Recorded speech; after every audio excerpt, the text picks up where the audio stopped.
हे mummy, का बिट्टी? अरे हमारे सासू का फोन आ रहा जहाँ भी यहवा करता है। कहत रही कि बहू कैसी हो, खाई कि नहीं खाई, जा रही हूँ जौनपुर तुम्हारे लिए हार लेने। तो बहुत बढ़िया बाटे सास ननद अच्छी तो उसी ज्यादा हमार सास हमका माना थी, हमेशा फोन करत रही। और देवरानिया जेठानिया हमका पलकों पे बैठाई ही मम्मी।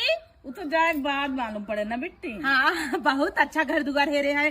तो उसी ने हमार सास अरे फोन आवता जरूर हमारे ससुइये होए। हाँ तो इतना बढ़िया घर दुआर हेरे है तो बढ़िया न रहे। ए बिट्टी आवा आवा बतावा कैसे बात हर बुढ़िया। अरे मम्मी, हमार बुढ़िया ना चुप्पी नागिन है, नागिन देखम सीधी लागे घाव करे गंभीर। सवेरे उठा के